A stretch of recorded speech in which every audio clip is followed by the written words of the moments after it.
नमस्कार। DD news की विशेष पेशकश एजेंडा में आप सभी का बहुत बहुत स्वागत है। अभिवादन स्वीकार कीजिए मेरा। मैं हूं आपके साथ मोहम्मद अतीक।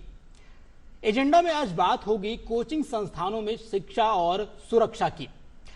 बीते कुछ सालों में कोचिंग उद्योग एक बड़ा व्यापार बनकर उभरा है, एक बड़ा नेटवर्क बनकर के आया है।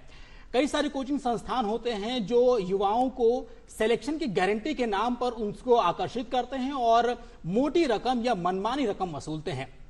हालांकि काफी कुछ ऐसे कोचिंग इंस्टीट्यूट भी हैं जो गुणवत्तापरक शिक्षा भी देते हैं और जो सरकार के तय मानक हैं उनको भी फॉलो करते हैं। लेकिन अधिकतर ऐसे इंस्टीट्यूट हैं जो भ्रामक जानकारियों के आधार पर युवाओं को आकर्षित करते हैं, जैसे कि सिलेक्शन की गारंटी देते हैं, अच्छे मार्क्स को आश्वासन देते हैं कि आप हमारे यहाँ पर पढ़िए, हम आपको अच्छे मार्क्स देंगे। इस तरीके से वो युवाओं को आकर्षित करने के बाद में शिक्षा का बाजारीकरण कर रहे हैं।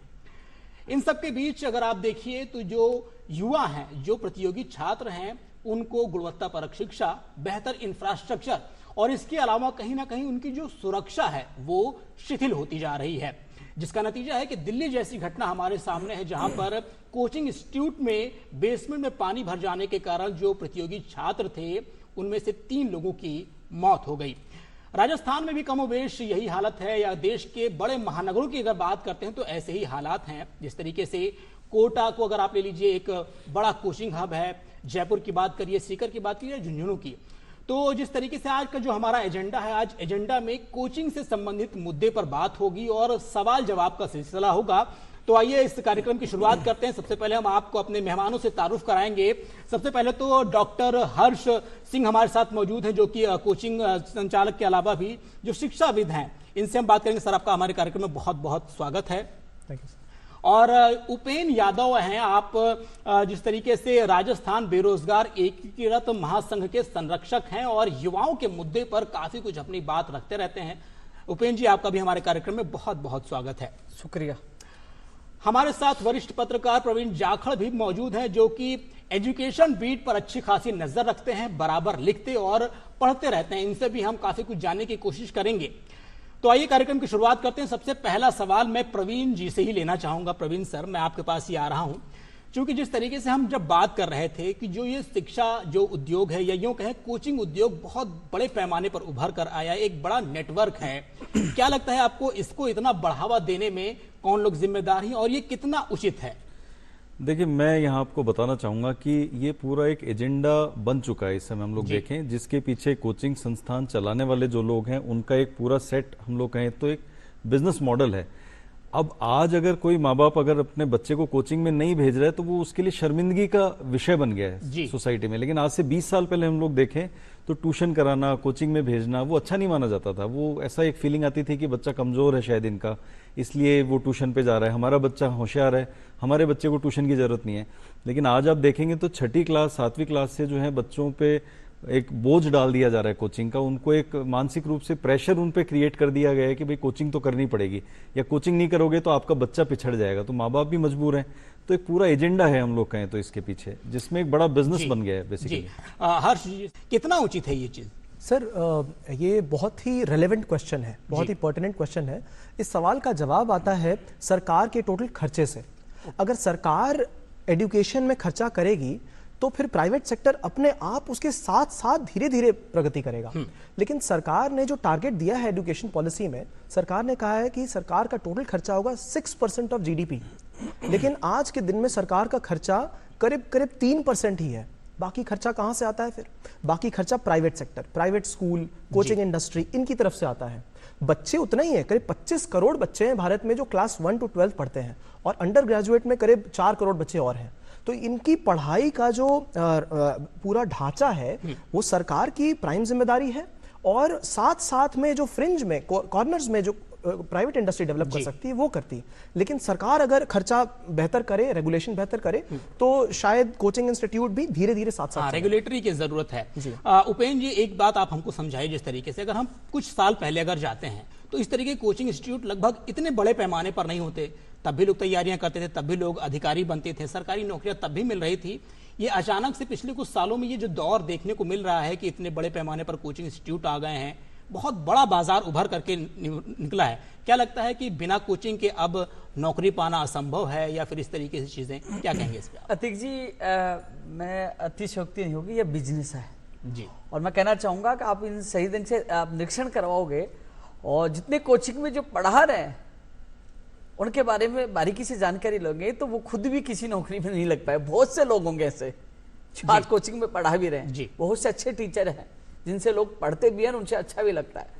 लेकिन इस प्रकार दिल्ली में जो घटना घटित हुई है, लेकिन मैं आपको बताना चाहूंगा कि 1-1 लाख रुपए फीस, 2-2 लाख रुपए फीस एक गरीब व्यक्ति को किस प्रकार कैसे कहा जाता है। हालांकि मैं सरकार के सामने भी ये बात रखने वाला हूं कि जो कोचिंगों की मनमानी पे रोक लगनी चाहिए।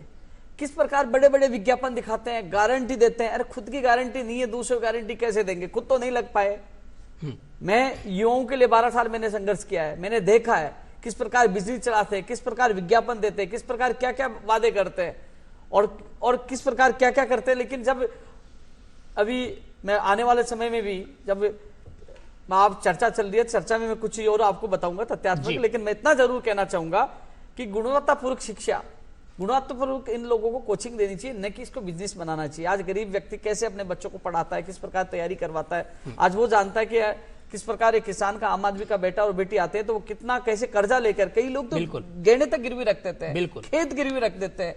और एक चीज और इसके अलावा आपने देखा होगा, यहीं राजस्थान में पिछली सरकार में कोचिंग माफिया भी निकले थे जिनका पेपर लीक में भी नाम आया था। काफी कुछ चीजें ऐसी काफी चीज निकल के आई थी। तो कुल मिलाकर युवाओं युवाओं को बिजनेस का एक माध्यम इन लोगों ने बना लिया है। प्रवीण जी, उपेंद्र जी ने बहुत वाजिब सवाल उठाया है कि जो हमारा समाज है, समाज में हर तबके के लोग रहते हैं, बहुत सारे गरीब लोग भी होते हैं जो इतनी महंगी शिक्षा या इतनी महंगी फीस नहीं वहन कर पाते हैं।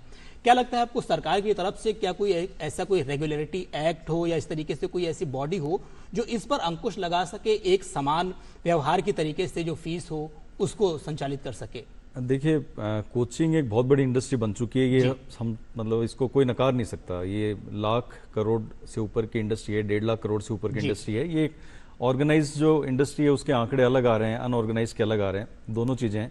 लेकिन हम लोग यहाँ पर मैं आपको बताना चाहूंगा, जैसे रियल एस्टेट एक उद्योग है, रियल एस्टेट इंडस्ट्री के ऊपर रेरा को जब लेकर आई थी सरकार, तो रियल एस्टेट के लोगों ने ही, बिल्डर्स ने, कॉलोनाइजर्स ने काफी विरोध भी किया था, लेकिन धीरे धीरे सब एडजस्ट होता गया। और इस समय हम लोग देखें तो रेरा एक अच्छी पावर में आ चुका है, रेरा कंट्रोलिंग अथॉरिटी है। तो वैसे ही कोचिंग उद्योग के ऊपर भी एक रेरा की तरह एक अथॉरिटी डिजाइन की जा सकती है जो स्टेट लेवल पे अपनी मॉनिटरिंग करे, सेंट्रल लेवल पे अपनी मॉनिटरिंग करे, और जो फैसिलिटीज मिलनी चाहिए बच्चों को उनकी एश्योरेंस वो अथॉरिटी करे, क्योंकि वो क्रॉस चेक कहीं ना कहीं होना चाहिए। अभी क्या हो रहा है, फीस तो ली जा रही है, वो बिल्कुल एकदम क्लासी ली जा रही है, लेकिन उनके एवज में जो सुविधाएं दी जा रही हैं वो शायद सुविधाएं जो जरूरी सुविधाएं, आप देखिए फायर सिस्टम नहीं है, बेसमेंट में जहां पर अनुमति नहीं है वहां पर जो ये हादसा हुआ दिल्ली वाला, ऐसे जयपुर में बहुत सारी जगह है, सीकर में बहुत सारी जगह है जहां पर कोचिंग है वहां बेसमेंट्स का तो यूज ही इसी तरह का हो रहा है।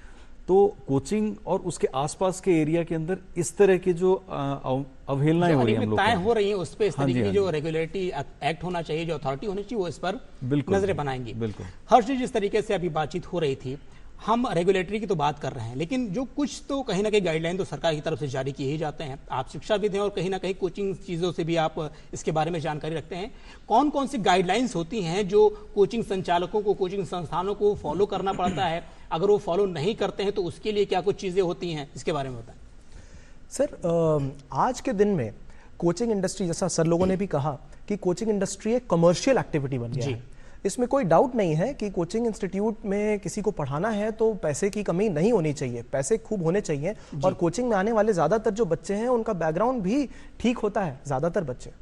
लेकिन साथ साथ में उनको क्या सर्विसेज मिलती है, नहीं मिलती है, उसकी कोई गारंटी नहीं है। के बारे में जानना चाहते हैं और कौन कौन से जो पॉइंटर्स हैं वो बताइए आप। सर, जैसे कि अब बेसमेंट की बात करें तो कोई भी कमर्शियल एक्टिविटी बेसमेंट में कैरी आउट करें नहीं करें, लेकिन जहां पर डेजिग्नेटेड एजुकेशनल एरिया है वहां पर बताया जाता है कि बेसमेंट में क्या एक्टिविटी कर सकते हैं। तो उसमें एक एक्टिविटी है कि आप बेसमेंट में पार्किंग बना सकते हैं, बेसमेंट में यूटिलिटीज अपना कुछ काम कर सकते हैं, ऑफिस का थोड़ा सा पार्ट रख सकते हैं, या तो स्टोरेज कर सकते हैं। वहां पर लाइब्रेरी फैसिलिटी बनाना ताकि बच्चे पढ़ पाएं या क्लास चलाना, ये सब अलाउड परमिटेड ही नहीं है। साथ साथ में कितने घंटे पढ़ाने हैं इस पर अभी कोई रिस्ट्रिक्शन नहीं है, सरकार की तरफ से कोई कंट्रोल नहीं है कि कितने दिन में आप कोचिंग कराएंगे, कितने टाइम में कंप्लीट करेंगे, कितना फीस ले सकते हैं, क्या इंफ्रास्ट्रक्चर होना चाहिए। बिल्डिंग कोड के अंदर बिल्कुल है कि फायर सेफ्टी नॉर्म्स होने चाहिए, बिल्डिंग कोड में बिल्कुल है कि वहां पर पानी की सुविधा होनी चाहिए, टॉयलेट्स होने चाहिए, बट कोचिंग खुद की तरफ से कितना प्रेरोगेटिव लेता है, इनिशिएटिव लेता है, उस पर कोई रोक टोक अभी नहीं है, हालांकि होना चाहिए। बिल्कुल हर्ष जी, आप ही से ही जवाब लेना चाहेंगे। जैसे कि आपने कई सारी गाइडलाइन के बारे में बताया कि फायर का जो चीजें सारी सिस्टम होना चाहिए, बेसमेंट में आप पढ़ाई नहीं करवा सकते, सख्ती से मना है, ये बहुत ज्यादा हुआ तो आप जो है पार्किंग की व्यवस्था कर सकते हैं। इन सब के बावजूद अगर कोई ऐसा आदमी है या कोई ऐसे संचालक हैं जो इन सब कुछ शिथिलता कर रहे हैं या फिर इनकी अवमानना कर रहे हैं, उनके लिए क्या कुछ पनिशमेंट के लिए क्या दंडात्मक कार्रवाई की जाती है सरकार की तरफ से? सर, आज के दिन में कोचिंग का जो पूरा सेटअप है वो इसीलिए आया है क्योंकि गवर्नमेंट इस पूरे एजुकेशन इंडस्ट्री को खुद मैनेज नहीं कर पा रही है। जहां पर हम बात कर रहे हैं 28 करोड़ बच्चे क्लास 1 से लेकर अंडर ग्रेजुएट के बीच में पढ़ते हैं, 28 करोड़, इतनी आबादी तो करीब करीब अमेरिका की है। तो इतनी बड़ी आबादी को सरकार जब मैनेज नहीं कर पा रही है, उसको रेगुलेट नहीं कर पा रही है, उसमें अच्छे से सर्विसेज नहीं दे पा रही है, तब आता है कोचिंग का रोल। लेकिन इस पे सरकार की तरफ से ज्यादा कानून नहीं बने हैं, ना स्टेट लेवल पर ना सेंटर लेवल पर। जिस तरीके से सर ने कहा कि रेरा का एक एक्ट बना हुआ है जो कि रियल एस्टेट को अच्छे से कंट्रोल कर रहा है, तो बिल्कुल कोचिंग में भी एक एक्ट बनना चाहिए। अभी जैसे दिल्ली स्टेट है, तो दिल्ली स्टेट शायद एक इंपॉर्टेंट स्टेट बनेगा जहां पर कानून बनने वाला है और उस कानून में किधर कोचिंग इंडस्ट्री सेटअप होगी। आज के दिन में मुखर्जी नगर, करोल बाग, ऐसे जगह पर जो कोचिंग इंडस्ट्री सेटअप हुई है दिल्ली में, और हम राजस्थान में भी देख रहे हैं, जयपुर में है, सीकर में है, कोटा में है, काफी तो राजस्थान में बहुत चीजें निकल कर रही है। प्रवीण जी, जिस तरीके से अभी इन्होंने जो मैंने सवाल पूछा वो बहुत वाजिब जवाब मुझे तो अभी फिलहाल नहीं मिल पाया। मैं आपसे ये जानना चाहता हूं जिस तरीके से कि अगर जो गाइडलाइंस है, गाइडलाइंस तो फॉलो कर ही रहे हैं, जो कोचिंग इंस्टीट्यूट उस चीज को फॉलो नहीं कर रहे, मानकों का जो चीजें वो नहीं फॉलो कर पा रहे हैं, क्या दंडात्मक कार्रवाई हो पाई? क्या यही वजह है जिस तरीके से उन्होंने बताया कि ऐसा कोई एक्ट नहीं बना है जिसकी वजह से इस तरीके से जो चीज चाह रहे हैं, फीस बढ़ोतरी कर रहे हैं, जो भी जो सुविधाएं हैं उसको में कर रहे हैं, क्या कुछ वजह है? देखिए, क्रिमिनल केस दर्ज होना चाहिए उनके खिलाफ क्योंकि मामले ऐसे हैं, संगीन हैं। हम लोग देखें, अब 3 बच्चों की मौत हो गई है जी। ऐसी घटनाएं दोबारा रिपीट होंगी अगर ध्यान नहीं दिया सरकार ने। ऐसे मामलों में क्रिमिनल केस फाइल होने चाहिए, या जो कोचिंग संस्थान नीचे अपने बेसमेंट्स का इस्तेमाल कर रहे हैं, जो लाइब्रेरीज हैं, उनके ऊपर केसेस फाइल किए जाने चाहिए।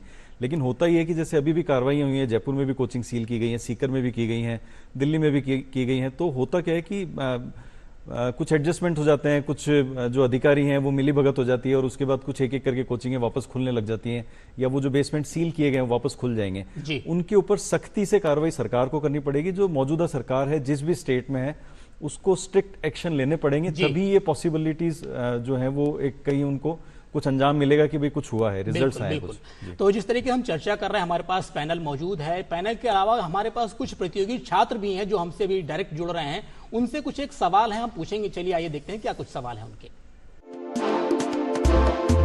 सर, जिस तरीके से इस जयपुर में लाखों बच्चे कोचिंग कर रहे हैं, उसी तरह उनमें से मैं भी एक छात्र हूँ जो जयपुर में यहाँ कोचिंग कर रहा हूँ, जो मेरे सपनों को पूरा करने के लिए मैं भी यहाँ आया हूँ।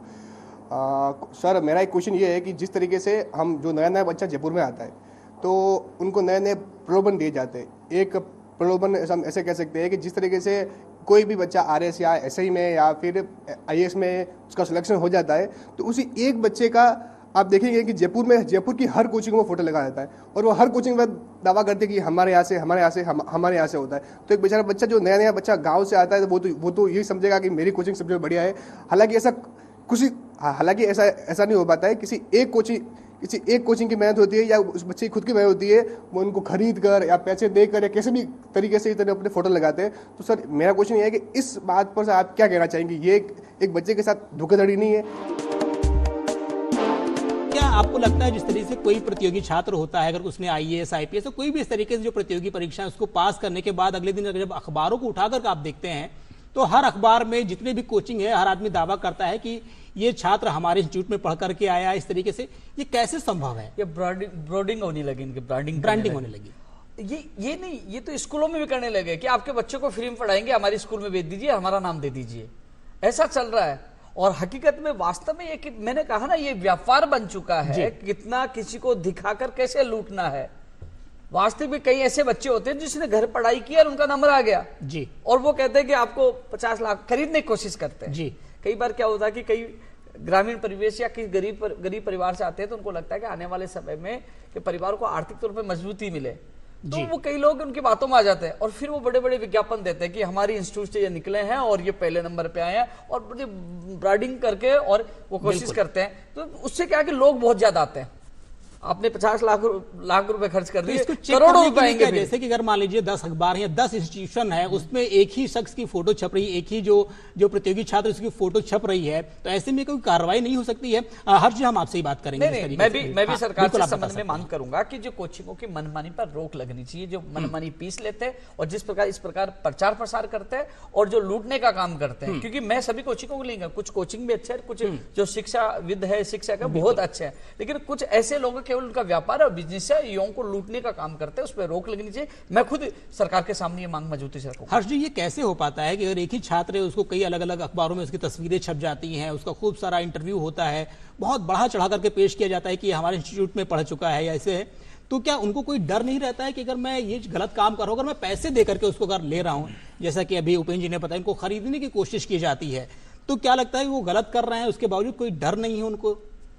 सर, इसके around advertising council of India एक बॉडी है, वो सेल्फ रेगुलेट करती है एडवर्टाइजमेंट्स को जी। तो जो हम एडवर्टाइजमेंट देते हैं मार्केट में, उस पे सबसे पहले सेल्फ रेगुलेशन होना चाहिए, नहीं तो एडवर्टाइजिंग काउंसिल करेगी, नहीं तो information and broadcasting ministry control करेगी इसको जी। तो सबसे पहले सेल्फ रेगुलेशन में ये होना चाहिए कि इंस्टीट्यूट को बताना चाहिए कि कौन से कोर्स में वो बच्चा पढ़ा है, और जो यूजुअल जो एड्स आते हैं उसमें नहीं लिखा रहता है कि कौन सा कोर्स पढ़ा है। किसी ने सिर्फ इंटरव्यू की कोचिंग ली है 10 दिन की, किसी ने बहुत बड़ा कोचिंग लिया है जो कि 1-1.5 साल का है, किसी ने 3 महीने की कोचिंग ली है, उसकी क्लैरिटी नहीं रहती है। अभी हाल में ही सुप्रीम कोर्ट ने इसीलिए इस पर जजमेंट दिया है और सारे कोचिंग इंस्टीट्यूट्स को वार्न किया है कि आप लोग ब्लैटेंटली नहीं बोलेंगे कि आइए और आपका सिलेक्शन गारंटी है, ऐसा नहीं होना चाहिए। और देखिए, यही जो आपने बताई बात कि कानून की कमी है, इसी कारण से तो सुप्रीम कोर्ट को अलग अलग ऐसे जजमेंट देने पड़ रहे हैं। और उसके बाद सारे कोचिंग इंस्टीट्यूट्स ने जितने ऐड दिए हैं उसमें बच्चे के रोल नंबर के साथ में कौन से कोर्स में थे वो सब कुछ क्लैरिटी के साथ तो दिया है। कहीं ना कहीं आपका ये कहना है कि कानून की कमी है, कानून का डर जो है वो चीज नहीं है इन संचालकों के पास, जिस तरीके कुछ भी कर सकते हैं, चाहे फीस बढ़ाना हो या विज्ञापनों की या भ्रामक विज्ञापन की बात हो। हमने एक सवाल लिया, उसके जवाब जानने की कोशिश की, तो आइए हमारे साथ पास कुछ और प्रतियोगी छात्र मौजूद हैं, उनसे भी सुन लेते हैं कि क्या कुछ और सवाल हैं उनके। मेरा सवाल सर ये है कि जैसे आप किसी कोचिंग में जाते हैं तो सर कोचिंग वाले आपके सामने जो शर्तें रखते हैं वो सर कहीं ना कहीं अपनी शर्तों पर खरे नहीं उतर पाते हैं सर, और बाद में जैसा देखते हैं कि सर जैसा उन्होंने कहा था वैसा कुछ हो नहीं पा रहा है। और इस चीज़ को लेकर बेसिकली इसी चीज़ को लेकर सरकार को कुछ नियम बनाने चाहिए और सख्ती से उनको लागू करना चाहिए। प्रवीण जी, छात्र का सवाल है, मैं वो भी दोहरा देता हूं। जिस तरीके से उसका ये कहना है कि कई बार जब आप कोचिंग में एडमिशन लेने के लिए जाते हो, वहां पर सामने रिसेप्शन पर बहुत सारे लोग बैठे होते हैं, अभी जो समझाता है, आपको कन्विंस करने की कोशिश करता है कि आप हमारे पर एडमिशन लेंगे तो हम आपको ये सुविधाएं देंगे, ये सारी शर्तें रहेंगी, ये सारी चीजें।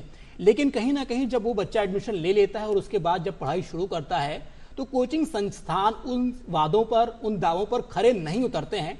ऐसे में कहीं ना कहीं छात्र खुद को ठगा हुआ महसूस करता है, तो वो क्या कुछ करें, ऐसे में क्या कुछ होना चाहिए इस पे? देखिए, हमें दोनों तीनों पक्ष को अगर हम लोग लेके चलें तो सबसे पहली बात तो ये है कि डेफिनेटली ये बात सही है कि कोचिंग संस्थान जो है वो उन बच्चों को एक दाना डाल रहे हैं, एक लालच दे रहे हैं ताकि वो अट्रैक्ट करके उन बच्चों को अपने पास ले सके और मोटी फीस या उनकी जो सीटें हैं उनको भर सकें और अच्छा पैसा कमा सकें जी। क्योंकि बैक ऑफ द माइंड एक पूरा बिजनेस है और पूरा एक एजेंडा है जो काम कर रहा है। लेकिन यहाँ पर बच्चों के लिए भी अवेयर होने की जरूरत है कि वो जो दाना डाला जा रहा है कोचिंग इंस्टीट्यूट्स की तरफ से, तो वो उस थोड़े अवेयर रहें, वो देखें, थोड़ा एनालिसिस करें उस समय कि वाकई ये कोचिंग ठीक है या नहीं है, मुझे एडमिशन लेना चाहिए नहीं लेना चाहिए। क्योंकि आज जैसे अभी डॉक्टर हर्ष ने बताया कि पूरे देश में हमारे 28 करोड़ बच्चे हैं जो अभी कहीं ना कहीं पढ़ाई से जुड़े हुए हैं जी। आपको क्या लगता है कि 28 करोड़ में से 1% बच्चे भी होशियार नहीं होंगे? डेफिनेटली होंगे, कई परसेंटेज, ये परसेंट 1% से कहीं ज्यादा होगा। तो सिलेक्शंस तो वैसे भी होते हैं क्योंकि बच्चे होशियार हैं, लेकिन माँ बाप सारे के सारे, अगर 100 बच्चे हम लोग हैं तो 100 के 100 बच्चों को माँ बाप कोचिंग की तरफ भेज रहे हैं। वो उनके पोटेंशियल को भी माँ बाप को भी देखना चाहिए कि हमारा बच्चा इंटेलिजेंट है, वो क्रैक कर सकता है, क्योंकि कोचिंग बेसिकली कोच है, वो डायरेक्शन दे सकता है, वो पूरा करियर डिजाइन नहीं कर सकता। आप समझिए यहाँ पे जी। क्योंकि करियर काउंसलिंग, करियर को डिजाइन करना एक अलग काम है, कोच करना एक अलग काम है।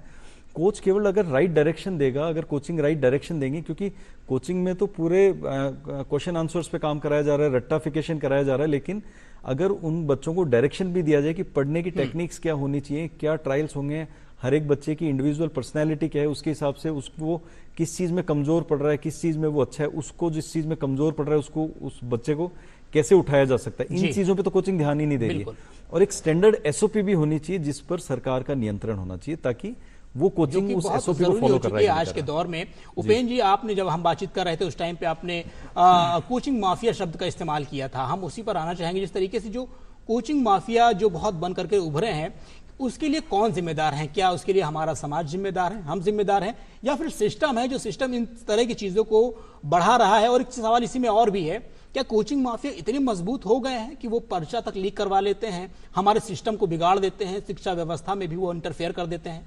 देखो, पिछली कांग्रेस सरकार में जो जयपुर में जो रीट का मामला सामने है, जिसमें कोचिंग माफिया का नाम आया और अभी भी वो फरार है, तो कहीं ना कहीं एक चीज आपने देखा होगा कि मैंने भी देखा है कि जब चुनाव आते हैं तो बड़े बड़े जो कोचिंग वाले हैं, माफिया अलग हैं जिनका पेपर लीक में आया, नहीं तो कई लोग कोचिंग वाले नाराज हो जाएंगे। काफी कुछ चीजों में इसलिए मैंने मिला करके ये सवाल किया। वो लोग आपने देखा होगा कि राजनेताओं के आसपास चुनाव प्रचार प्रसार में लगे रहते हैं। बिल्कुल, क्योंकि कहीं ना कहीं उन्होंने भी एक चीज से अच्छी तरह से राजनीति के सिस्टम को भांप लिया है कि मुझे कौन आगे बढ़ा सकता है, कौन मेरा साथ दे सकता है, क्या हो सकता है। लेकिन मैं इतना जरूर कहना चाहूंगा कि सरकारों को भी इस पे ध्यान देकर एक एसओपी निर्धारित करनी चाहिए, क्योंकि सुरक्षा के साथ साथ शिक्षा का भी, और उसके शिक्षा का जो उनकी कोचिंग फीस उसको लेकर भी जी। मैं एक चीज और कहना चाहूंगा कि एक तो जो कोचिंग जो बहुत बड़ी हो चुकी है, एक जो निम्न स्तर पर है, जब मैंने देखा कि जब मैं सापरा विधानसभा क्षेत्र में, मैंने कल एक व्यक्ति का मेरे पास फोन आया कि मैं मात्र 50 बच्चों को पढ़ा रहा हूँ, लेकिन हमें डर लग रहा है कि हमें नोटिस मिलेगा, हमारा बंद कर दिया जाएगा जी। और बड़ा हॉल है, 50 बच्चों को पढ़ा रहे हैं, तो वहां सुरक्षा का मुझे नहीं लगता कि इतना कोई खतरा होगा। लेकिन अब जो डंडा चल रहा है, जिस प्रकार उनको कार्रवाई हो रही है, तो उनको डर लगा है कि मैं कहां जाऊंगा, क्योंकि वो छोटे छोटे बच्चों को कोचिंग करवाने का काम करते हैं। तो जो लापरवाही जो हुई, जैसे दिल्ली में हुई लापरवाही, आप जाओगे तो आप आतिश मार्केट में कोचिंग है, वहां देखोगे नीचे जो हजारों की संख्या में, सैकड़ों की संख्या में लोग रहते हैं, तो वहां होती है लापरवाही, वहां उनके खिलाफ नियम होकर उनके खिलाफ कार्रवाई होनी चाहिए। जो 10-10, 20-20, 50-50 बच्चों को पढ़ा रहे हैं, तो वहां उन पे सख्ती नहीं होनी चाहिए। वो अच्छी शिक्षा देने की भी कोशिश करते हैं, कई तो ऐसे में निःशुल्क कोचिंग भी करवा रहे हैं कि वो चाहते हैं कि सामाजिक क्षेत्र में इनके कोचिंग संस्थान है जो तय मानकों के हिसाब से निःशुल्क कोचिंग भी करवाते हैं, और उनका जो मोटिव रहता है कि हम छात्रों को बेहतर और गुणवत्ता उनके लिए एसओपी अलग से जारी होनी चाहिए, उनके लिए अलग से। तो हमारी बातचीत का सिलसिला यूं ही जारी रहेगा, लेकिन हम एक सवाल और लेंगे। कुछ और प्रतियोगी छात्र हैं, आइए सुनते हैं उनके क्या कुछ सवाल। मेरा नाम मिथिलेश है और मैं कोचिंग संस्था और जो भी इसको चलाने के माध्यम से जो लोग जो कोचिंग संस्था चलाते हैं उनसे एक सवाल पूछना चाहता हूँ कि जो कोचिंग संस्था चलती है और फीस जो ली जाती है बच्चों से, उसके अंदर जो टैक्स और जीएसटी के नाम से जो टैक्स लिया जाता है, क्या उसे फ्री करना चाहिए? उसे बिल्कुल फ्री करना चाहिए। और इस जैसे कि हमारे पुराने ज़माने में ये भी कहा जाता था कि जैसे ज्ञान जितना बांटते हैं उतना बढ़ता है, तो ज्ञान बांटने के लिए कोई भी टैक्स या जीएसटी नहीं होनी चाहिए, और अपनी जो बिल्कुल पढ़ाई और स्टडी है वो सारी टैक्स फ्री होनी चाहिए। बिल्कुल हर्ष जी, हम इस सवाल का जवाब आपसे जानना चाहेंगे। छात्र का सवाल ये है कि जब वो एडमिशन लेने के लिए जाता है तो उससे कहीं ना कहीं एडमिशन के टाइम पे टैक्स लिया जाता है, जीएसटी के नाम पर जो कुछ परसेंटेज रहता है वो लिया जाता है। छात्र ये कहना चाह रहा है कि जो ये फीस में जो आप टैक्स ले रहे हो, शिक्षा में जो टैक्स ले रहे हो, क्या वो ऐसा हो सकता है कि वो टैक्स ना लेना पड़े, ना देना पड़े उसको इस तरीके से? क्या वो लेकर के भी काम चला सकते हैं इस तरीके से? सरकार इस पर क्या कुछ कदम उठा सकती है? सर, बहुत ही इंटरेस्टिंग क्वेश्चन है ये, बहुत ही इंटरेस्टिंग। आज के डेट में जीएसटी के अंडर टैक्स लिया जाता है एजुकेशन में, और एजुकेशन के ऊपर दो पहलू है सर। एक तरफ सुप्रीम कोर्ट कहता है कि एजुकेशन इज अ सर्विस, जी, सेवा है, और दूसरी तरफ मार्केट में जैसे सर लोग बता रहे हैं कि it is being treated as a commodity, it is being treated as a market में व्यापार है, ये कॉमर्स है। तो होना ये चाहिए कि सरकार अपनी तरफ से एजुकेशन को थोड़ा सब्सिडाइज करे। सरकार 12 या कुछ 18% टैक्स लेती है इस पर, सरकार 5% भी टैक्स ले सकती है, 0% तक भी ले सकती है, जीएसटी में है वो। तो अगर ये कुछ चीजें की जाए पर उससे पहले भी कोचिंग इंस्टीट्यूट को थोड़ा रेगुलेट करें, टैक्सेस कम करें, थोड़ा सब्सिडाइज करें, बच्चों लोगों के लिए दिक्कतें कम हो जाएंगी, ये जो गवर्नेंस की दिक्कत है ये कम हो जाएगी। बिल्कुल, तो जो रेगुलेटरी जो एक्ट है या फिर अथॉरिटी की बात हर बात पर आ जा रही है, हम जब चर्चा कर रहे हैं, चाहे हम हर्ष जी से बात कर रहे हैं, प्रवीण जी से बात कर रहे हैं या फिर आपसे बात कर रहे हैं, तो सारी चीजें निकल करके यही आ रही हैं। जिस तरीके से जो शिक्षा है वो कहीं ना कहीं शिक्षा बांटने से बढ़ता है। छात्र ने जिस तरीके से सवाल किया कि टैक्स फ्री होना चाहिए, तो क्या लगता है सरकार को इस ओर ध्यान देने की जरूरत है? प्रवीण जी, हम आपसे इस सवाल का जवाब जानना चाहेंगे कि क्या लगता है कि जो ये टैक्स हैं 18%, 28%, जो अलग अलग जिस तरीके से चीजें हैं, क्या ये मुक्त हो सकता है? देखिए, कोचिंग बिजनेस है और अगर बिजनेस है तो टैक्स तो लेना चाहिए, क्योंकि जैसे 58,000 करोड़ की अगर ये इंडस्ट्री ऑर्गेनाइज्ड है, रिकॉर्ड में है, तो 9-10 हजार करोड़ का टैक्स अगर सरकार के पास आ रहा है तो वो दुखना भी नहीं चाहिए। और रही बात, बच्चे अगर कह रहे हैं कि टैक्स नहीं लेना चाहिए, हमें टैक्स देना चाहिए, लेकिन इस बात पर जोर लगाना चाहिए कि फीस इतनी ज्यादा क्यों है। अगर फीस ही थोड़ी कम करवा दे सरकार तो उन बच्चों को सहूलियत मिलेगी, ना कि बच्चे उस टैक्सेस पे ज्यादा ध्यान दें, कि या कोई भी व्यक्ति उस टैक्स पे ध्यान दे, क्योंकि वो सरकार का भी एक रेवेन्यू है और ये पूरा एक ऑर्गेनाइज बिजनेस है और बिजनेस में टैक्स तो लेगी सरकार, लेना चाहिए डेफिनेटली। मैं हर्ष जी के जो व्यू था उससे बिल्कुल भी सहमत नहीं हूं, क्योंकि टैक्सेस भी जरूरी है देश को चलाने के लिए। जब तक सरकार के पास पैसा नहीं जाएगा तो हम सरकार से फिर उम्मीद भी क्यों कर रहे हैं कि वो हमें सब्सिडी दे दे या वो हमें सपोर्ट कर दे या सरकार हमारा ध्यान रखे, एक रेगुलेटरी अथॉरिटी लेके आए। सरकार भी तो पैसा लाएगी ना कहीं से। बिल्कुल हर्ष जी, डेफिनेटली पैसा तो देना ही पड़ेगा। कुछ जवाब देना चाह रहे हैं आप? सर, मेरा जवाब यहाँ से एक काउंटर है, वो ये है कि सरकार और सुप्रीम कोर्ट मेडिकल फील्ड को एज ए सर्विस ट्रीट करती है और इसीलिए जो भी डॉक्टर सरकारी कॉलेज में पढ़ने आते हैं उनकी पढ़ाई को सब्सिडाइज करती है। साथ में जहां कहीं कोई प्राइवेट इंस्टीट्यूट भी अपना एस्टैब्लिशमेंट खोलना चाहता है, हॉस्पिटल खोलना चाहता है, उसको सब्सिडी रेट पर दिए जाते हैं वो जमीन। तो जब सरकार मेडिकल फैसिलिटीज को सस्ते में देना चाहती है, लोगों को सर्विस देना चाहती है, उस तरीके से सरकार थोड़ा खर्चा अगर एजुकेशन इंडस्ट्री में भी करे, थोड़ा टैक्सेशन कम कर दे। 10,000 करोड़ सरकार का टोटल बजट है, 47 लाख करोड़, 47 लाख, उसमें 10,000 रुपए करोड़ में कितने बनते हैं? थोड़ा कम बनता है। लेकिन इसमें फॉर्मल कोचिंग में एक बहुत इंपॉर्टेंट एक नोटिस जाएगा सरकार की तरफ से कि हमने पैसा कम किया है, पर साथ साथ में हमने आपकी कमर भी कसी है। हम चाहते हैं कि आप सारे रेगुलेशंस को फॉलो करें। अब बिल्कुल, तो प्रवीण जी, उपेंद्र जी जिस तरीके से भी इन्होंने बताया कि जिस तरीके से मेडिकल फील्ड में सरकार कुछ छूट देती है, उस तरीके से ये भी बात कहना चाह रहे हैं और आप इस पे काफी देर से मैं देख रहा हूं कुछ जवाब देना चाह रहे थे, क्या कुछ कहना चाह रहे हैं? मैं प्रवीण जी की बात से सहमत हूं जी। कोचिंग फीस कम होनी चाहिए, मनमानी रोक लगनी चाहिए। मैं जयपुर के कोचिंग का नाम तो नहीं लूंगा क्योंकि मैं प्रमोशन नहीं करना चाहूंगा उसका। मैं कहना चाहूंगा पहले 30,000 रुपए थी आरएस की कोचिंग की, फिर 40 थी, फिर 50 थी, फिर 1 लाख हो गई। मुझे समझ में नहीं आता कि इतनी फीस, करोड़ों का व्यापार, अरबों का व्यापार, आज युवा हमारे पास आते हैं कि थोड़ा फोन कर दीजिए हमारी फीस कम हो जाए। क्या हालात बने हैं, इस पे रोक लगनी चाहिए। आप टैक्स माफ करने की बात कर रहे हैं, जो फीस ज्यादा बढ़ा देंगे है तो फिर क्या होगा? बच्चों को तो बाहर पड़ेगा ना। आप फीस कम कर दीजिए, फिक्स कर दीजिए। आरएस के आपके 30,000 थे 50,000 होगा, इससे ज्यादा नहीं होगा, या 35,000 होगा। आप 30,000 से सीधा 1 लाख कर रहे हैं। क्या जैसे अभी प्रवीण जी ने बताया, एक बात मैं फिर से, मुझे भी नोटिस में आई वो बात कि अगर फीस कम रहेगी तो जाहिर सी बात है टैक्स भी कम रहेगा। तो फीस जब कम करने की बात आ रही है तो इस तरीके से अगर कहेंगे तो जाहिर सी बात टैक्स कुछ सैकड़ों में आएगा। अगर हजारों में टैक्स कम होगा ना तो ज्यादा बेईमानी बढ़ेगी। टैक्स भी जा रहा है, ये टैक्स होगा ना ज्यादा बेईमानी बढ़ेगी। ये कोचिंग वाले जो कई लोग बच्चों को तो अब समझ में बात आएगा कि हमें फीस कम करने की मांग करनी चाहिए कि फीस कर देने के कोर्स का इतना बहुत कम होना चाहिए। लेकिन ये कोचिंग बड़े पैसे कमाना चाहते हैं टैक्स के बहाने।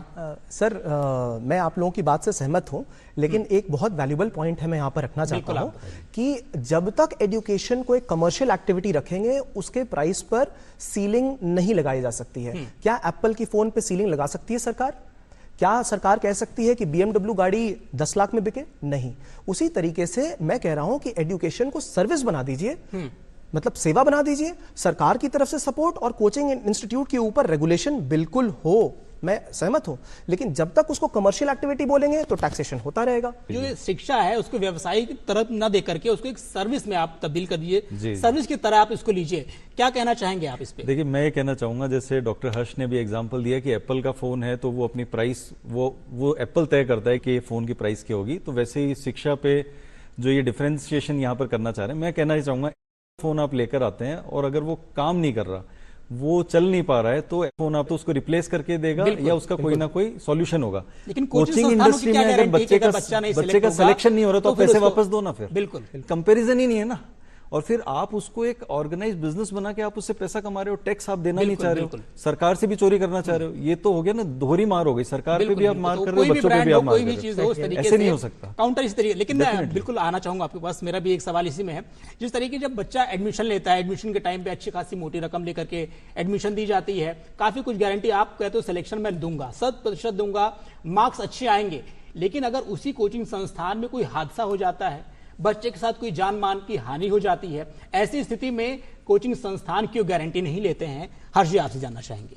सर ये बहुत ही, फिर से आप लोग जो भी पॉइंट रेज कर रहे हैं, सबसे इंपॉर्टेंट चीज है। मैं खुद 8 साल दिल्ली में रह करके कोचिंग इंस्टीट्यूट में मैं रहा हूं और पढ़ाई की है। मैं सारे ये प्रॉब्लम जो है इससे गुजर चुका हूं, और इसीलिए मैं कह रहा हूं कि जिस तरीके से चाइना में एजुकेशन को रेगुलेट किया जाता है, अमेरिका में रेगुलेट नहीं किया जाता है। भारत में बेटर रेगुलेशंस होंगे तो ये काम होगा। देखिए सर, अभी हम फीस पर बात कर रहे हैं, लेकिन मैं आपका एक इंपॉर्टेंट इशू पर मैं ध्यान बटाना चाहता हूं, वो ये है कि बच्चों की मृत्यु हुई है पढ़ते हुए जी। उसी तरीके से आम जनता, अभी गुड़गांव के अराउंड इलेक्ट्रोक्यूशन के कारण, मेट्रो स्टेशन के कारण पास में बिजली का खंभा था, वहां से बिजली के लाइव वायर्स थे, डेथ हो गई। मैं कह रहा हूं कि डेथ मल्टीपल कारणों से हो रही है, मासूम लोगों की हो रही है। तो एजुकेशन इंडस्ट्री, कोचिंग इंस्टीट्यूट तो रेगुलेट करे खुद को ही, लेकिन सरकार की तरफ से कुछ रेगुलेशन आए कि अगर आप गलती करेंगे पेनल्टी होगी। आज के दिन में जो इंस्टीट्यूट में घटना घटी है, वो 50 लाख हर बच्चे के परिवार को मुआवजा देने को तैयार है। मैंने जो सवाल आपसे पूछा था, मैंने कोचिंग इंस्टीट्यूट से जोड़कर पूछा था। सरकार के हिसाब से जो कुछ अगर ऐसा होता है, कोई हादसा होता है, तो सरकार जो हो सकती है वो मुआवजा करती है। लेकिन अगर मान लीजिए कोचिंग इंस्टीट्यूट में अगर ऐसे हादसे होते हैं, जैसे कि बेसमेंट में 3 बच्चों की मौत हो गई, तो कोचिंग इंस्टीट्यूट की क्या जिम्मेदारी है? क्या वो मुआवजा दे सकता है? उसकी जिम्मेदारी नहीं बनती कि हम उसके कॉम्पनसेशन दे, या उसके घर फैमिली, क्योंकि एक बच्चा था, अगर वो पूरे घर फैमिली उसके ऊपर डिपेंड थी, क्या उसका कोई कॉम्पनसेशन नहीं बनता है कोचिंग इंस्टीट्यूट की तरफ से? सर बिल्कुल बनता है कॉम्पनसेशन, पब्लिक अपॉलॉजी, साथ साथ में सारे रेगुलेशन को फॉलो करना, और साथ साथ में एक सर ने एक शुरू में बात कही थी कि पीनल कार्रवाई, सबसे पहले क्रिमिनल ऑफेंस अगर हुआ है तो उसको एक्नॉलेज करना और पाबंद लगे इन सब चीजों पे जी। इसको देखिए सर, एक बीच का रास्ता तय करना पड़ेगा यहाँ पर। वो ये है कि एक एथिक्स, एक मान्यता भी हमें, मानवता को भी यहाँ पर लाना पड़ेगा कि सिर्फ कमर्शियल एक्टिविटी नहीं हो सकती है। बच्चे हैं भारत में, हर तरीके के बच्चे हैं, हर तबके से बच्चे आते हैं, और सबको हक है शिक्षा पर जी। तो कोचिंग इंस्टीट्यूट को खुद को रेगुलेट करना पड़ेगा। मार्केट ऐसा नहीं होता है, मार्केट में फ्री फोर्सेस होती हैं, अपने हिसाब से काम करती हैं, लेकिन रेगुलेशन बहुत जरूरी है जो सरकार करेगी, और उसके बाद हर जगह उन्होंने एक उदाहरण दिया कि जो लाइट वाला उदाहरण दिया, एक उदाहरण कोचिंग वाला दिया। क्या जो जानवर होता है ना, जिसको बोलते हैं भेड़ बकरी, क्या ऐसे स्टूडेंट को भरा जा सकता है? बहुत बड़ा सवाल आपने पूछा है, क्योंकि जब कोचिंग क्लास में आप जाकर देखिए, क्षमता अगर 200 की तो 400 के करीब भरते हैं। जो कह रहे सेवा कर दीजिए, सेवा करे, सेवा क्या कैसे की जाती है? सेवा ऐसे की जाती है कि जहां भेड़ बकरी जैसे भर दिया, क्या उनकी सुरक्षा की चिंता नहीं थी उनको? पहले ऐसे भरा जाता है। कई कोचिंगों में ऐसे हालात देखोगे कि गर्मी में उनके हालात गंभीर हो जाते हैं, क्योंकि बिजनेसमैन है, ये तो बड़े एशियो में रहते हैं, लेकिन जो पढ़ाई करने के लिए जो बच्चा आता है उसकी मजबूरी है कि एक संस्कृति ऐसी बना दी गई कि आप कोचिंग करोगे तो ही आपका नंबर आएगा। एक माहौल ऐसा तैयार करा दिया, तो मजबूरी में माता पिता उसको कोचिंग करवाते हैं। लेकिन वहां माता पिता भी वहां देखे तो रोने लग जाए, क्या हालत है, कोचिंगों में जाऊं कैसे भेड़ बकरी जैसे पढ़ लेते हैं। क्या उसमें कभी उन्होंने संज्ञान लिया?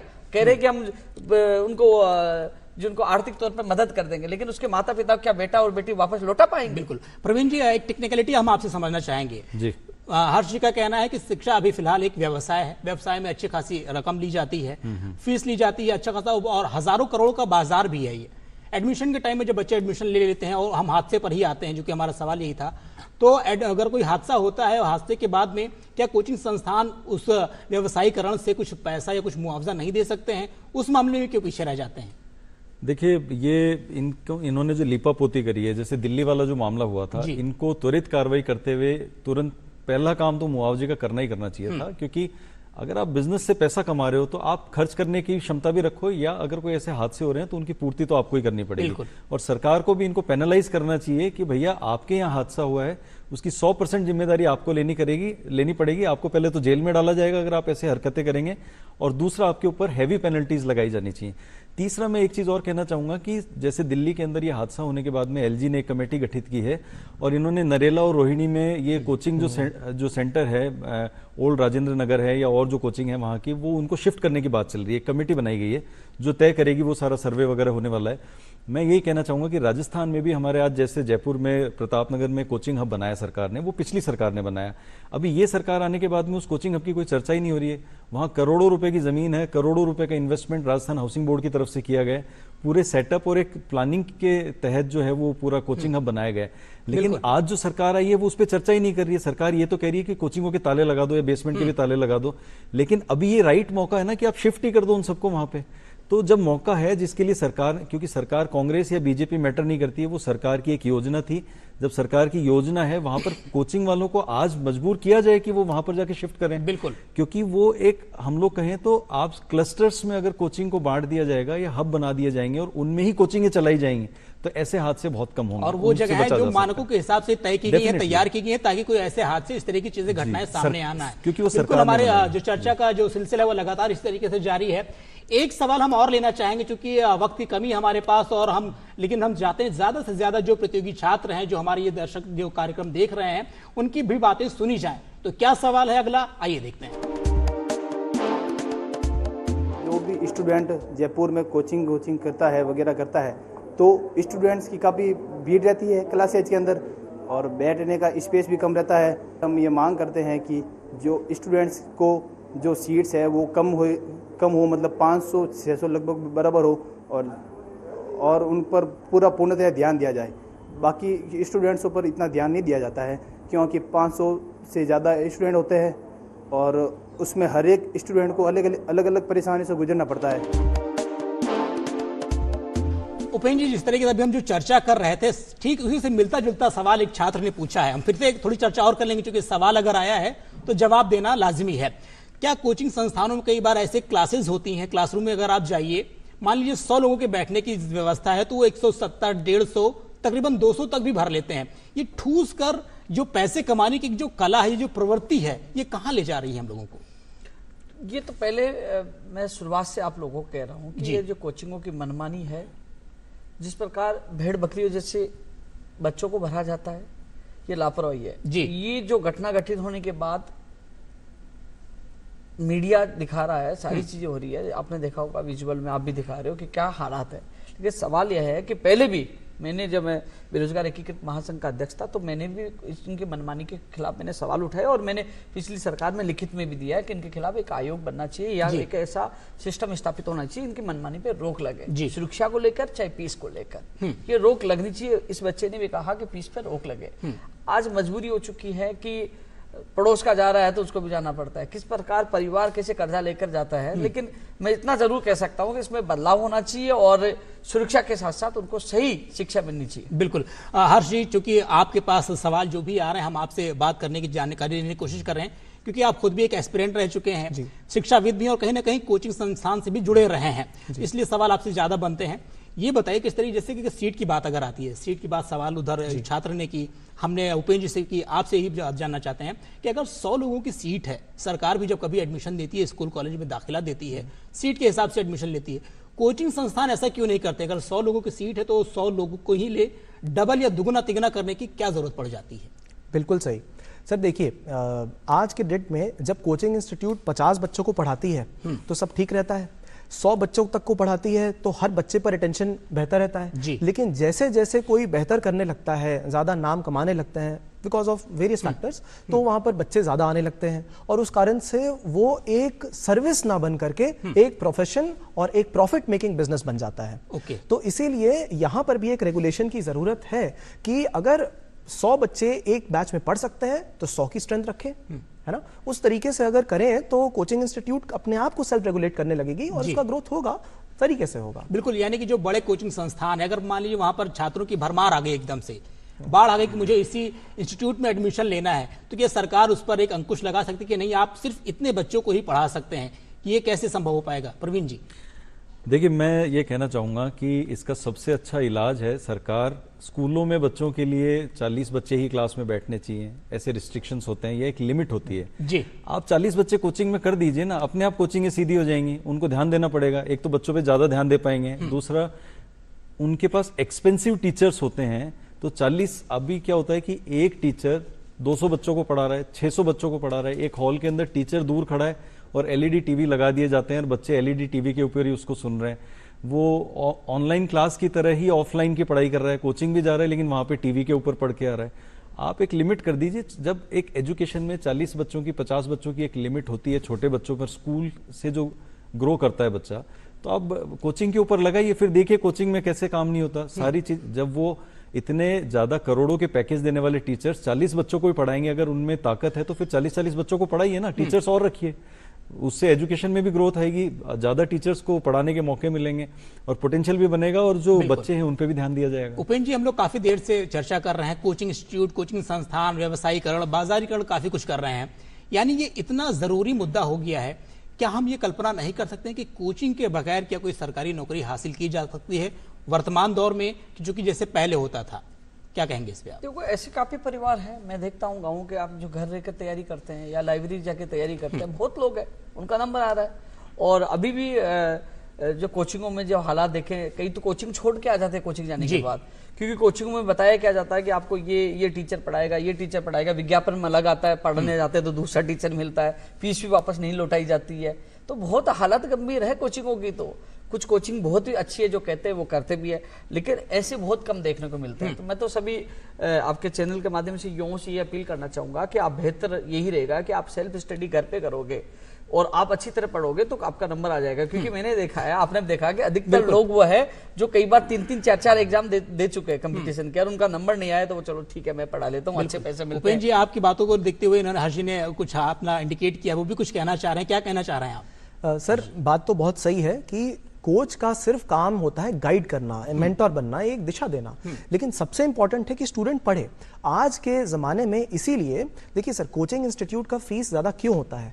सबसे ज्यादा फीस जो लगती है वो रेंट पे लगती है उस जगह पर।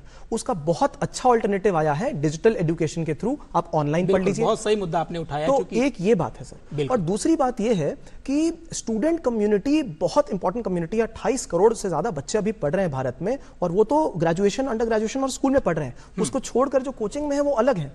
इन बच्चों को बोलने के लिए इनके लिए एक प्रेशर ग्रुप या कोई नहीं है इनका लीडर जो इनके लिए बोले। तो मैंने अभी देखा, मैं कुछ हाल में पढ़ रहा था, उसमें ये देखा, उसमें कुछ लोगों के लीडर हमारे बीच में बैठे भी हुए हैं। जब कभी ऐसी बात आती है युवाओं से जुड़े हुए, तो अक्सर इसमें मुखरता से बोलते हैं। हालांकि आप अपनी बात पूरी करें। जी हाँ, बिल्कुल। तो अभी जो सक्सेसफुल सिविल सर्विसेज के एस्पिरेंट्स जो सक्सेसफुल हुए थे 2023 एग्जाम में, जो IAS, IPS, IRS बने हैं, उन्होंने अपना ग्रुप बना लिया है और उन्होंने कहा है कि हम हर बड़े छोटे कोचिंग में जाकर अब असर्ट करेंगे, अपील करेंगे और अपनी बातों को रखेंगे कि आप यहाँ का जो कोचिंग का फीस है रेगुलेट करें। यहाँ सारे जो सेफ्टी मेजर्स हैं, फायर के सेफ्टी मेजर्स, वाटर के सेफ्टी मेजर्स, वो अवॉइड करें।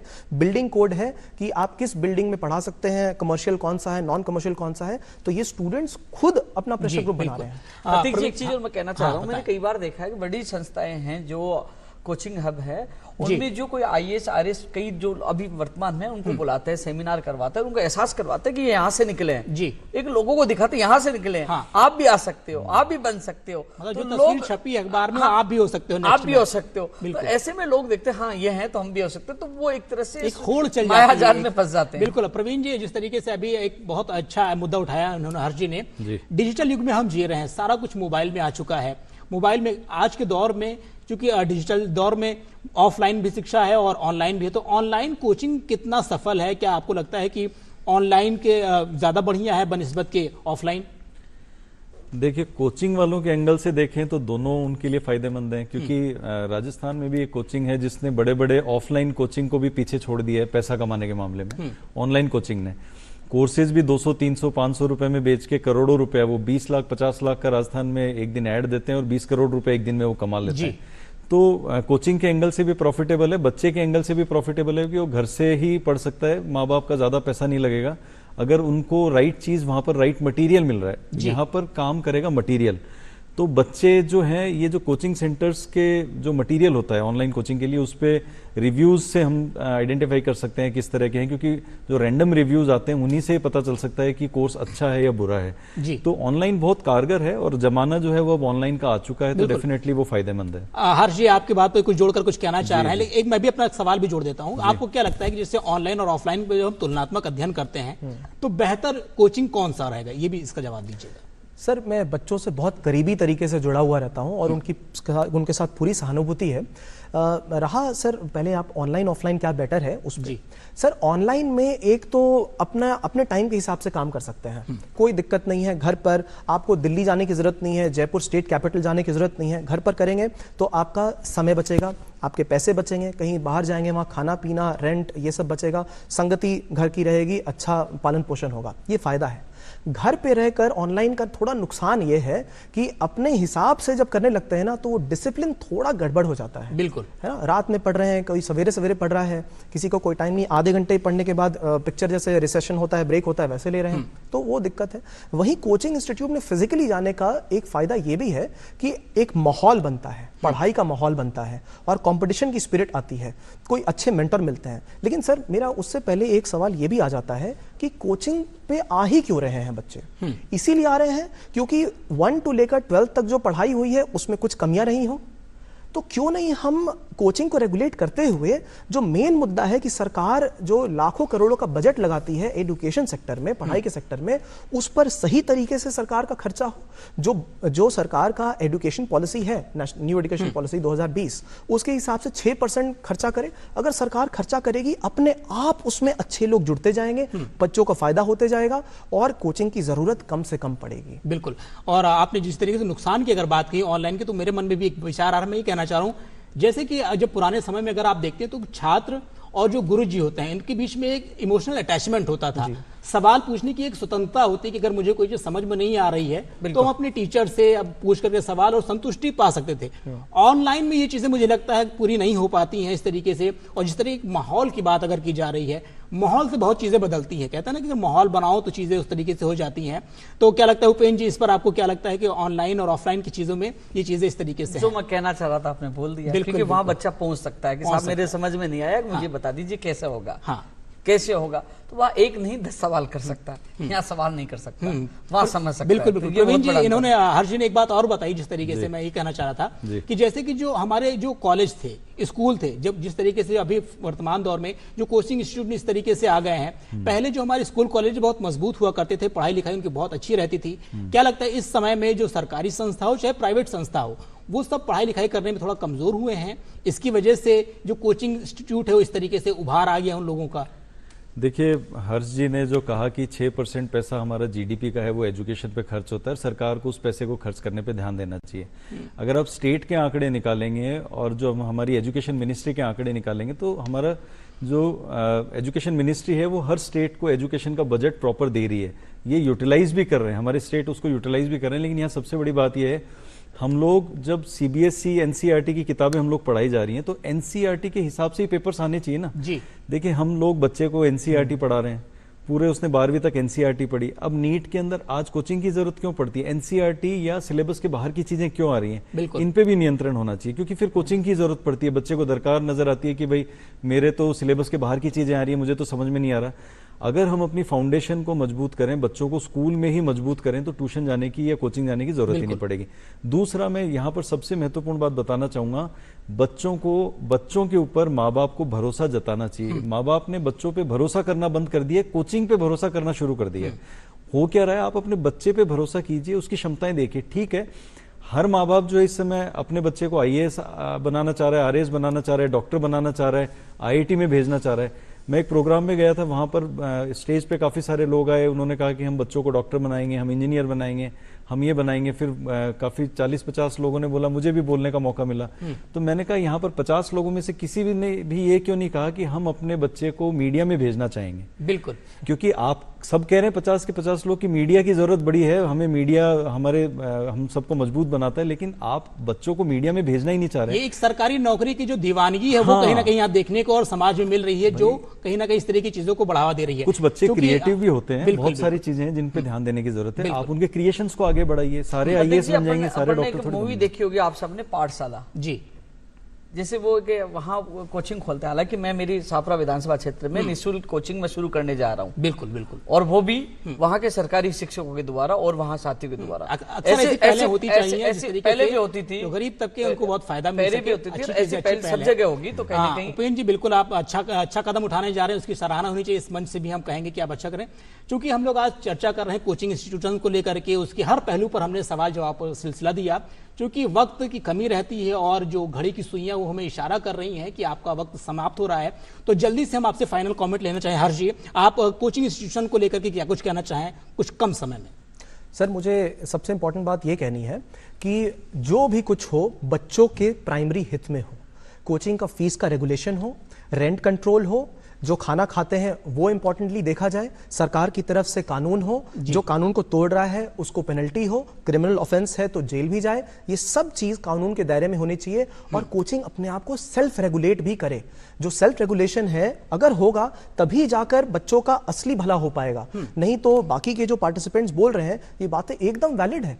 इन सब बातों पर ध्यान देना चाहिए। बच्चा बोल नहीं पाता है इसका मतलब ये नहीं है कि अनएथिकल प्रैक्टिसेस किए जाएं। बड़ी बात कही है हर्ष ने कि कोचिंग्स को खुद सेल्फ रेगुलेट करना चाहिए। अपने को जो एथिक्स होते हैं, कुछ जो आचार संहिता इसके लिए भी होती है, वो सारी चीजों को फॉलो करना चाहिए। उपेंद्र जी, आप क्या कुछ कहना चाहेंगे? भ्रामक प्रचार बंद हो, बिल्कुल, सुरक्षा की जिम्मेदारी हो, और सारे कोर्सों की फीस न्यूनतम हो जो वो परिवार दे सके, ये चीज होना आवश्यक है। बिल्कुल।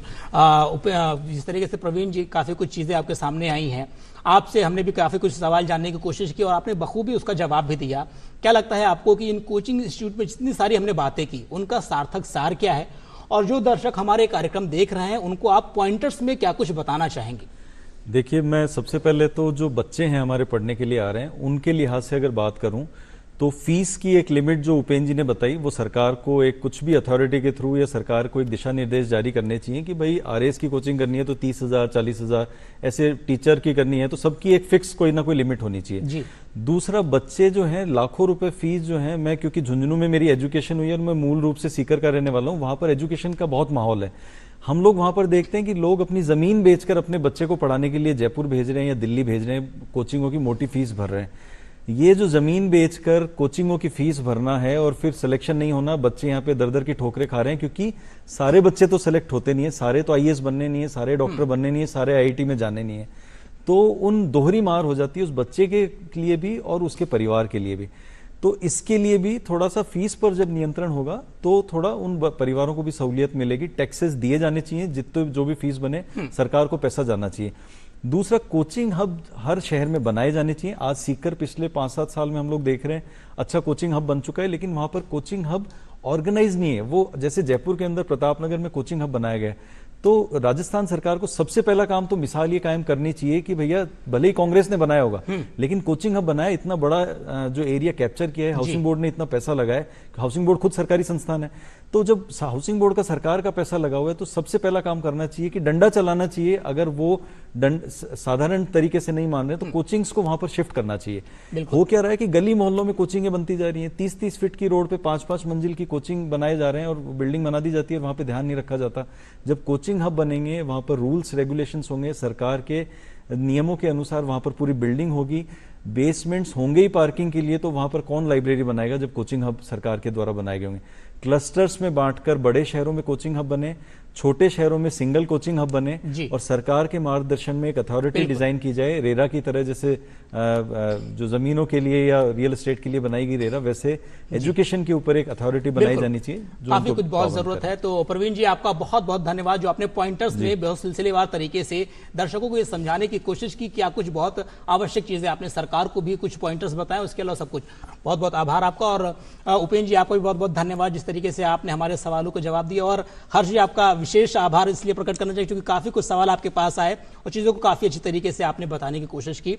तो जिस तरीके से अभी हम चर्चा कर रहे थे कोचिंग को लेकर के, जो नौकरी को लेकर या सरकारी नौकरी को लेकर जो दीवानगी है ये कम होनी चाहिए। पहली बात तो ये, क्योंकि नौकरी ही सिर्फ पा लेना ही बहुत बड़ी अचीवमेंट नहीं होता है, उसके अलावा भी काफी कुछ चीजें हैं। अगर आप प्राइवेट सेक्टर में देखिए, अपना बिजनेस करेंगे तो कहीं ना कहीं जो ये कोचिंग की जो एक होड़ है, जिस तरीके से हम आगे बढ़ करके जाना चाहते हैं, मोटी रकम दे करके तैयारी करते हैं और सिलेक्शन नहीं हो पाता है तो मायूसी हमें मिलती है, इससे थोड़ा बचना चाहिए। दूसरी बात ये भी, जिस तरीके से हमारे गेस्ट ने प्रवीण जी ने बताई कि जो ये कोचिंग संस्थान है इनको रेगुलेट करने के लिए सरकार की तरफ से कोई ना कोई इस तरह से एक्ट आना चाहिए, कोई कानून इस तरीके से बनना चाहिए जिसके आधार पर चीजें चलें।